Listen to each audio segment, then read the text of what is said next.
Genèse, chapitre 11. Toute la terre avait une seule langue et les mêmes mots. Comme ils étaient partis de l'Orient, ils trouvèrent une plaine au pays de Shinéar, et ils y habitèrent.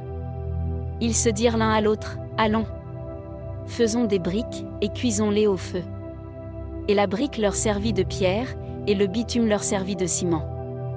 Ils dirent encore, « Allons, bâtissons-nous une ville et une tour dont le sommet touche au ciel, et faisons-nous un nom, afin que nous ne soyons pas dispersés sur la face de toute la terre. » L'Éternel descendit pour voir la ville et la tour que bâtissaient les fils des hommes.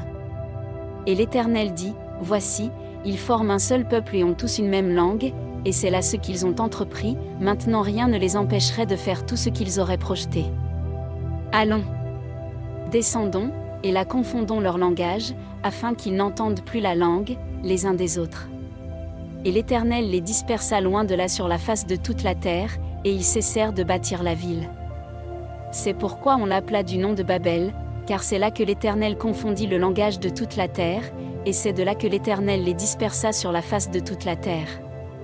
Voici la postérité de Sem. Sem, âgé de 100 ans, engendra Arpachshad, 2 ans après le déluge. Sem vécut, après la naissance d'Arpachshad, 500 ans, et il engendra des fils et des filles. Arpachshad, âgé de 35 ans, engendra Shélak. Arpachshad vécut, après la naissance de Shélak, 403 ans, et il engendra des fils et des filles. Shélak, âgé de 30 ans, engendra Héber. Shélak vécut, après la naissance d'Héber, 403 ans, et il engendra des fils et des filles. Héber, âgé de 34 ans, engendra Péleg.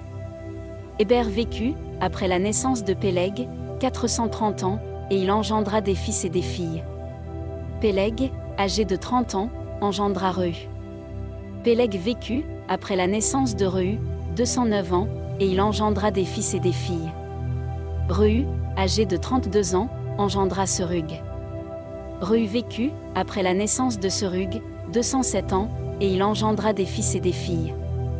Serug, âgé de 30 ans, engendra Nachor. Serug vécut, après la naissance de Nachor, 200 ans, et il engendra des fils et des filles. Nachor, âgé de 29 ans, engendra Térak. Nachor vécut, après la naissance de Térak, 119 ans, et il engendra des fils et des filles. Térak, âgé de 70 ans, engendra Abram, Nachor et Haran. Voici la postérité de Térak. Térak engendra Abram, Nachor et Haran. Haran engendra Lot. Et Haran mourut en présence de Térak, son père, au pays de sa naissance, à Ur en Chaldée. Abram et Nachor prirent des femmes, le nom de la femme d'Abram était Saraï, et le nom de la femme de Nachor était Milka, fille d'Haran, père de Milka et père de Jiska. Saraï était stérile, elle n'avait point d'enfant.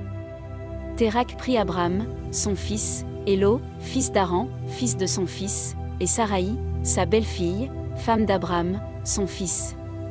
Ils sortirent ensemble d'Ur en Chaldée, pour aller au pays de Canaan.